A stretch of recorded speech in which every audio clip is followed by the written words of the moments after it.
Good evening and welcome to the third and final Spring 2021 BFA Capstone Reading Series. Tonight we have two readers. Our first, Jake Nofziger, will read from his glorious and ever-changing novel in progress, We Think. We aren't sure what Jake will have for us this evening, and that is the beauty and passion of Jake as an artist. Whatever he shares with us will come from the deep place in which he is currently residing, because that is how he works, deeply from within. And because within is always shifting, but must be thoroughly described, Jake goes with and is very, very busy. Next, we have Connor Bradley, who will close our series with his delicately harrowing tale of being transported, of encountering the phenomenon of self, separated from self, reunited with self, transformed by self. Connor's fiction approaches the world with caution, only to find that the world proceeds at its own mad, immeasurable speed, grabbing from his characters what it will. Cupcakes, cameras, bodies, souls. Please welcome tonight's visionaries and enjoy the show.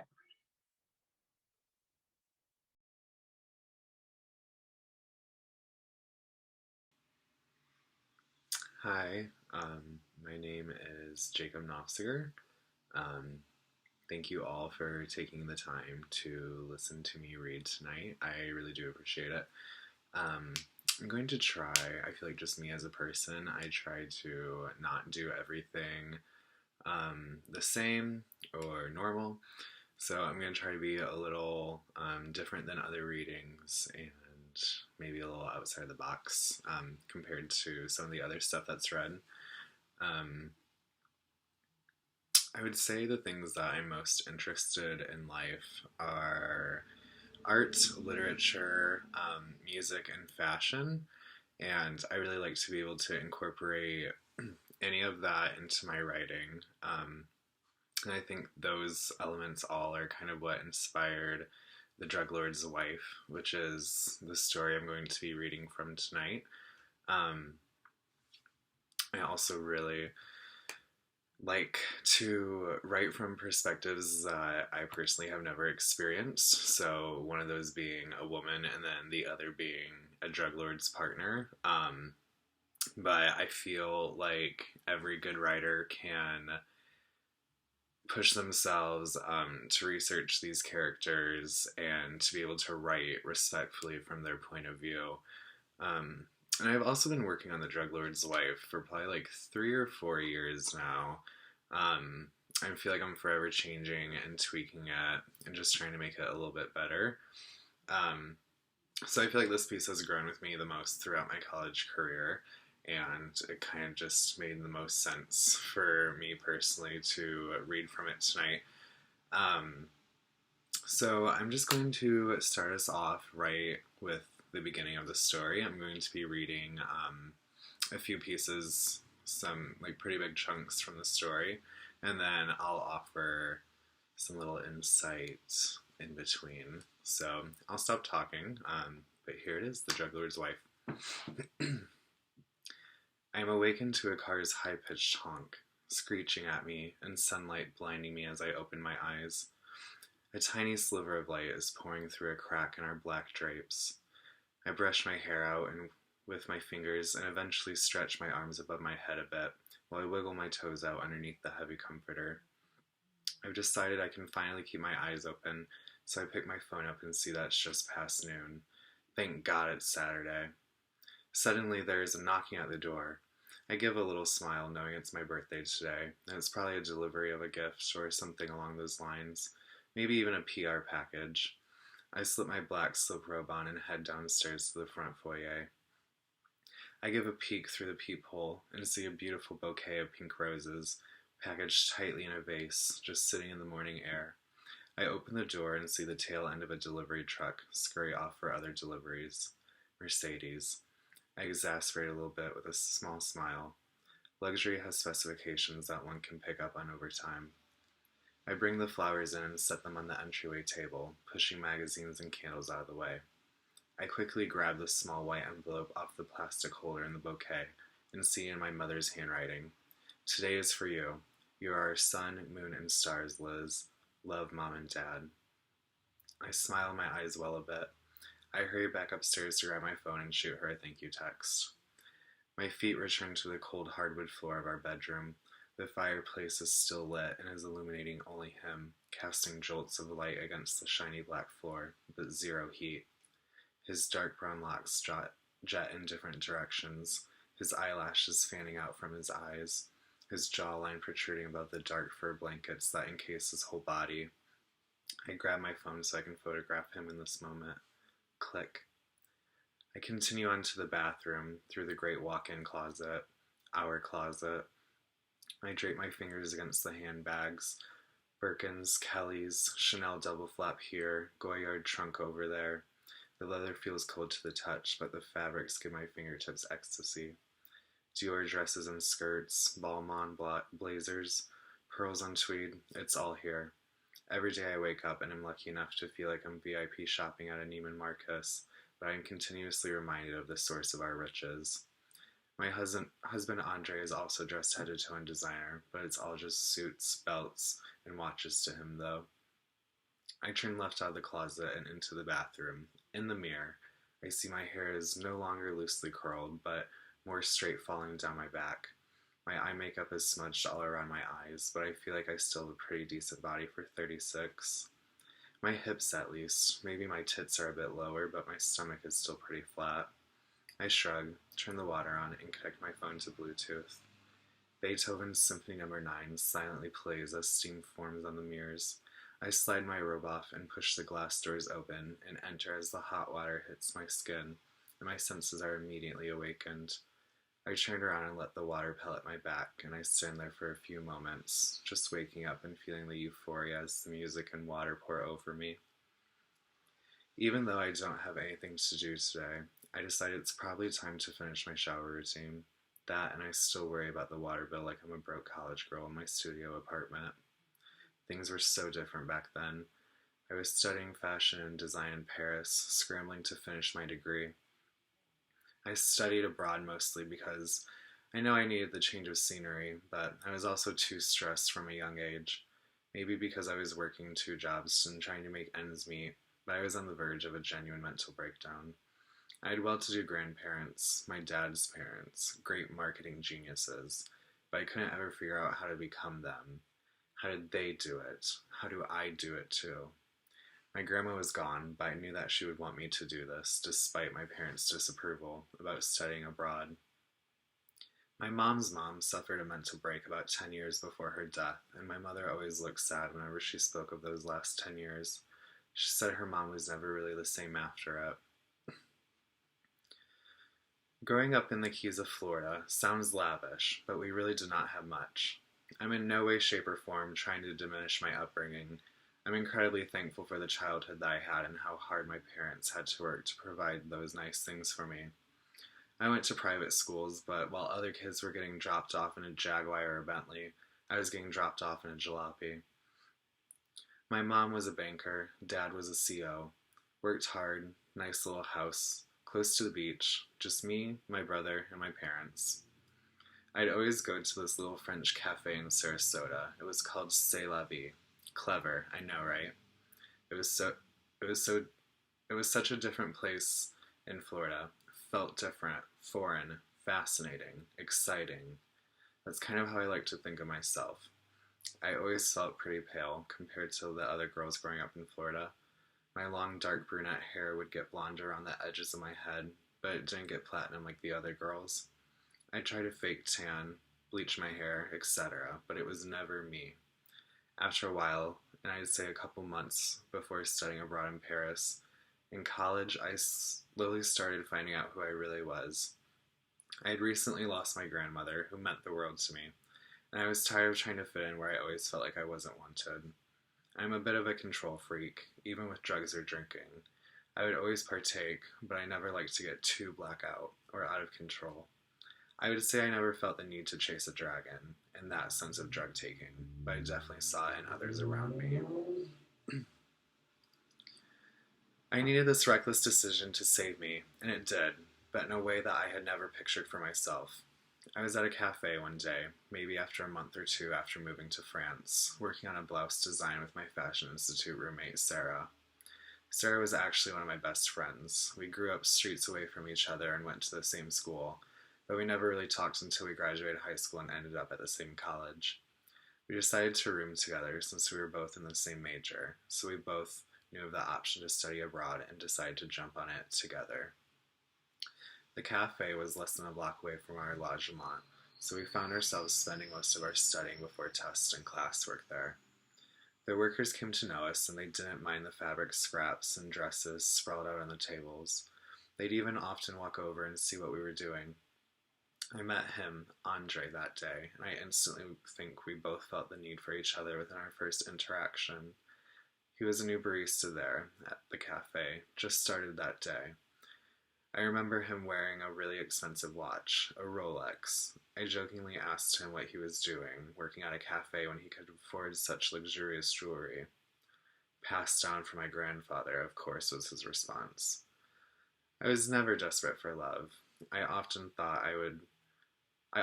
for most of my life I'd end up alone, mostly because I knew that I was kind of hard to love and I could also be awkward at receiving love and giving it back. I was okay with it. I had accepted it, but I also knew I had to know him. After a couple passing smiles and chatting here and there, one thing led to another and we eventually went out romantically. He had invited us to this really great party. I remember being a little hesitant about going, but Sarah insisted we go.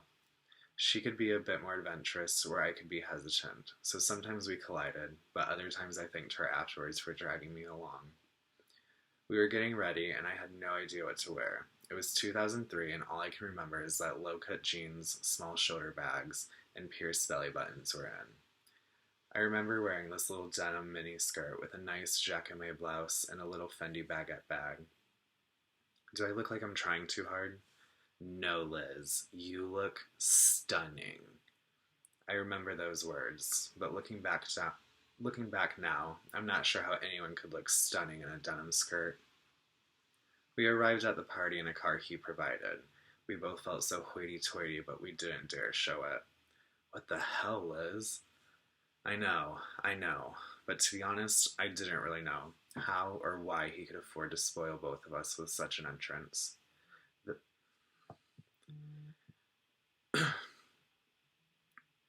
The venue was stunning. I remember Sarah running off with a shrimp cocktail in hand, and I was alone with Andre all night. He was so alluring. We fell in love that night. After a party or two together, we were hooked. We didn't need to smoke or drink to have fun. We were partners in innocent crime. I had never really dated, so I had to get used to this need of companionship. Don't get me wrong, I had my group of friends, but never craved anything more serious than a hookup. I never really craved sex, but Andre made me horny as hell. I definitely knew how I felt and what my intentions were, but I was too scared to admit them. One semester turned into two, and then I knew I was going to have to graduate soon regardless. Once that semester was finished and it was time for me to say goodbye to France and finish back in the States, we both shed tears at the realization that we had reached our expiration date so abruptly. He said he'd come visit, and I knew he had money, but I didn't think, oh, let me just fly internationally to see a girl I knew for 11 months kind of money. Well, he came and visited me, maybe 3 weeks upon being back in the United States. I couldn't really believe it, to be honest. The whole idea of it just kind of seemed too much for me. But my family loved him, and they knew that this was something different for me, an unplanned plan for me. But he was serious, and I decided I wanted to be too. That time in France was really to focus on myself, but through finding love I was able to find inches of myself that hadn't been reached in years, maybe ever. He made me get butterflies, he motivated me to work harder than I thought I could, to be healthier both mentally and physically. He was what I needed. He moved to the US because I was here and he wanted to be here. I really couldn't wrap my head around the idea. I mean, I would have definitely have stayed in France for him, but I wasn't in the situation, so it was just hard for me to form into reality. I thought it was normal that all long-distance couples would just pick a spot after time, but I still had to ask him if I was worth it. We were laying down in my childhood bed one evening. Is this really everything that you want? I know it's exciting to move and everything, but to just leave it all behind? Liz, this is what I want. I wouldn't be doing it if it wasn't 100% exactly what I wanted. I love you. Eventually, as time went on, he met more of my family at holidays. I graduated from college, we moved in together, and my entire existence of what I thought was myself was diminished. Sarah and I even opened our own designer resale store, label LS, an archive of all seasons of any designer available for purchase. It all really just happened so fast, but I was content. We spent the first couple of years like that, renewing leases in our apartment, each of us pulling our weight, but knowing he had enough money in the bank for the two of us. Eventually, the boutique started to take off as well, so my bank statements were starting to catch up. Finally, enough was enough, and he proposed with the biggest teardrop-shaped diamond, and I was in love. Our wedding was lovely, small and surrounded by those that meant the most to us. He didn't have much family, so there wasn't many to invite. It felt better like that, those that meant the most with us, with the man that meant the most to me. My dress was designed by Alexander Wang, and I had baby's breath braided through my hair. I just held onto him all night long. His arms felt like home.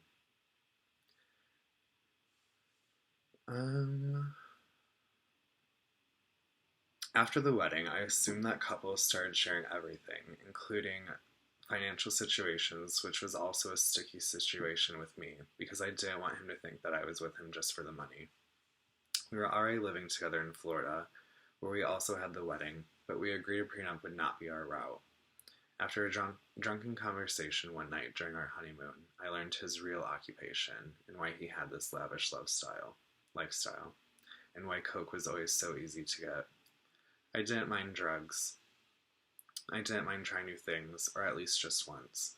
I loved THC, didn't mind coke, but I hated the nosebleeds, didn't enjoy tripping, and that's about where my dragon ended. To be honest, I didn't know how to react. I was a little scared, or maybe excited. I was confused, and I'm sure many would leave at that point, but I knew he would never hurt me, and just because he sold a lot of drugs didn't mean he was a bad person. I didn't know how he felt, the selling aspect of it. I wondered if he even batted an eye because he is not the one handing it out on the streets.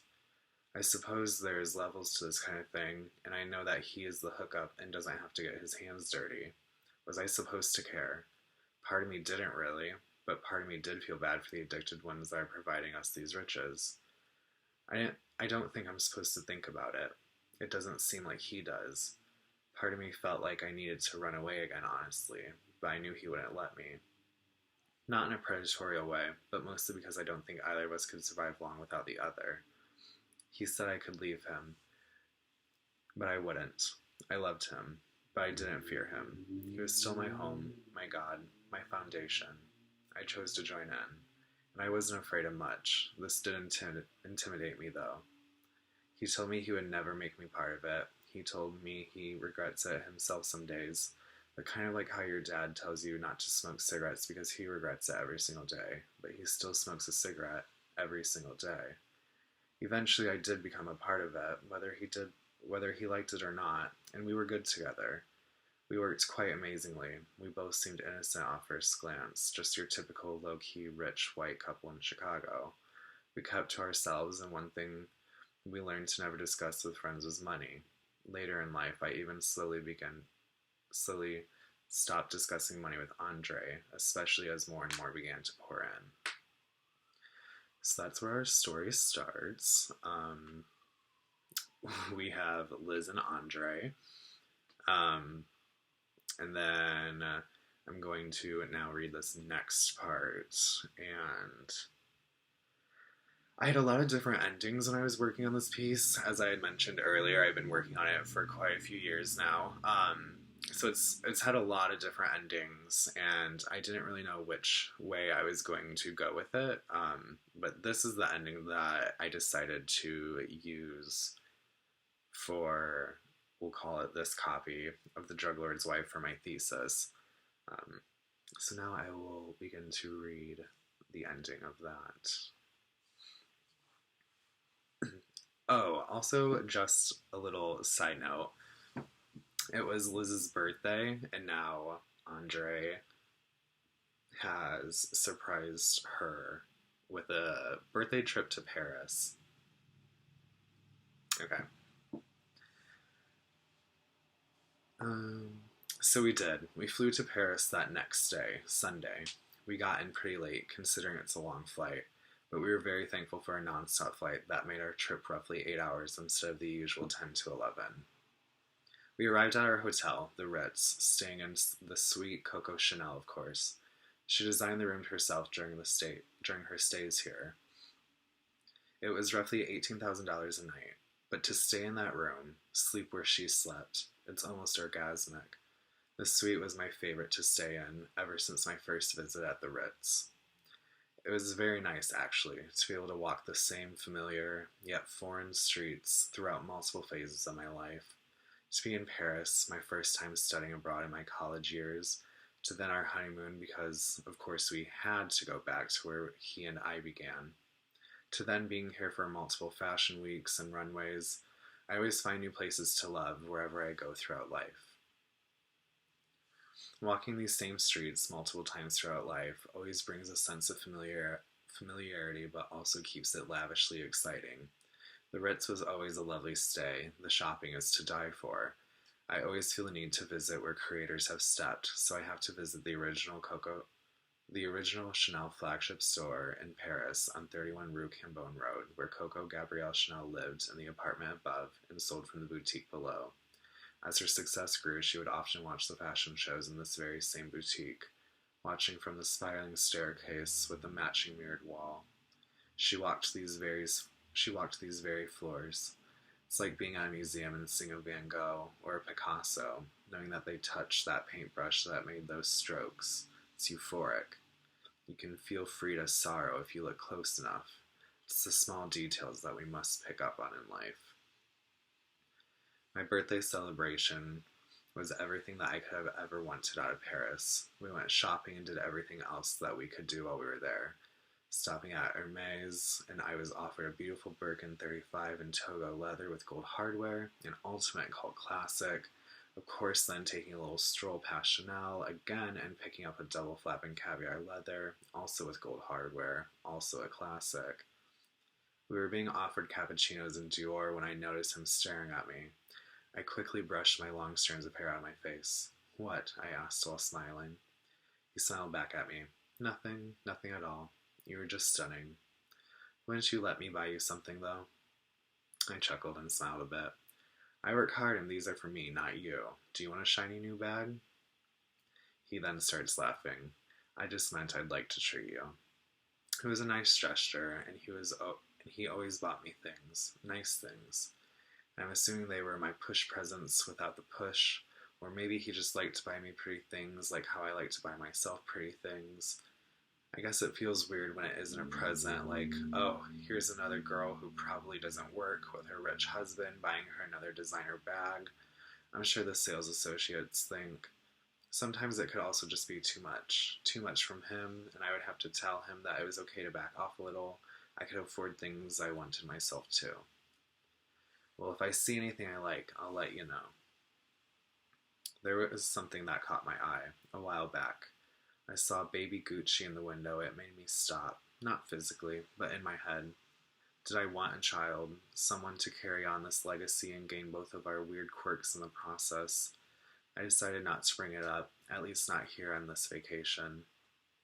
We did skip the lines at the Louvre and Musée d'Orsay, ate the set menu at Restaurant Pic, went to a Moulin Rouge show with VIP seating and dinner, a Seine River cruise, and again, of course, with dinner, the Tour Eiffel dinner and Crazy Horse Cabaret with champagne, the luxury tour of Paris, and of course ended with our stay in a one night at the Hotel Fuqua. It was all lovely, such a dream come true, really. You'd think that the couple that has everything and has done everything would run out of things to do, people to meet, places to go, things to buy, etc. But he always found ways to make my heart flutter just a bit. I was so bummed that this trip had to end, but I always reach a certain point in my vacations when I am anxious to get back to my things.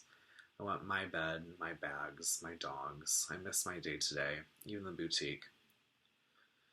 This is the morning of the day we were flying out of Paris. I remember getting everything packed up and ready. The tax write-offs for the airport, buying designer is actually cheaper in Europe. Our clothes nicely folded and packed away. Our purchases nicely organized and cushioned. Snacks, everything was ready to go. We had the room nicely packed up for the maids as well as a cash tip waiting for them on the desk. We were all ready to check out and head to the airport. We were heading down the lobby in the elevator. An older couple was accompanying us as well. I'm assuming they were also checking out due to the amount of bags they were carrying. I admired her assortment of Louis Vuitton luggage. We were checking out, and there was a large assortment of police and dogs waiting in the lobby, just waiting. My heart and stomach both sank. I could hear every sound happening at once. I was embarrassed and mortified, but also telling myself I didn't need to be. It wasn't for me. Are they here for me? Was there just a murder at the hotel? Are they here for Andre? Is everything okay? Should we just turn around now? All of these thoughts began to flood my mind. I looked up to my rock and he was not even slightly fazed. My face turned to a confused expression right as the cops started ripping my bags off of me and pulling me away from him. So that's all that I'm going to read from The Drug Lord's Wife. But thank you all so much for listening.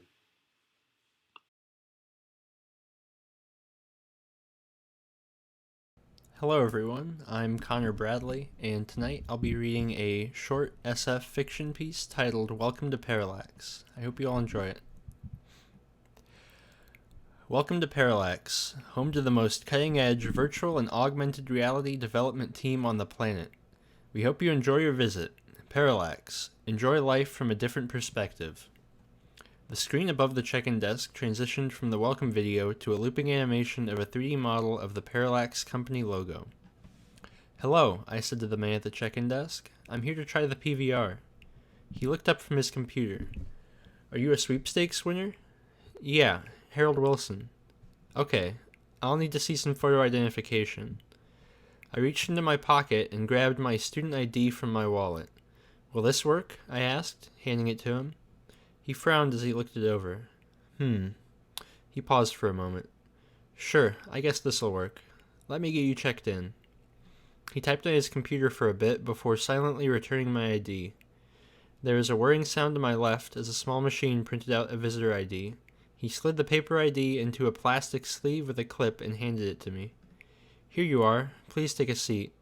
A supervisor will show you to the PVR test room shortly. I clipped the ID onto my breast pocket and took a seat in the lobby. Aside from me and the check-in guy, the lobby was completely empty. All of the exterior walls were glass, allowing for a nice view of the well-maintained landscape outside. I looked away from the windows and down at my phone just in time to see the clock switch from 11:59 to noon, and as I did, I heard footsteps approaching me. Welcome to Parallax, Mr. Wilson, said the woman standing in front of me. You can follow me to the test room now. I stood up and followed her past the check-in desk and into a brightly lit hallway.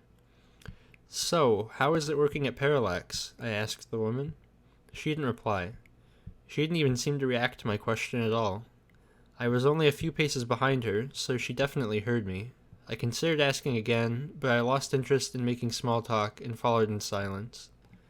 She stopped at a pair of double doors. Here we are, she said, turning to face me. She entered first and held the door open. The entire room was bright white, lit by multiple lines of LED lights in the ceiling. The floor was tiled, and the walls and ceiling seemed to be made of a lightly textured drywall. The only furniture was a small black table and chair placed in the center of the room. Please take a seat, the woman said. I sat and looked down at the table. On it sat a small stack of papers and a pen. These are terms of service documents and liability waivers. You'll need to sign them before you can use the PVR. Okay, I replied.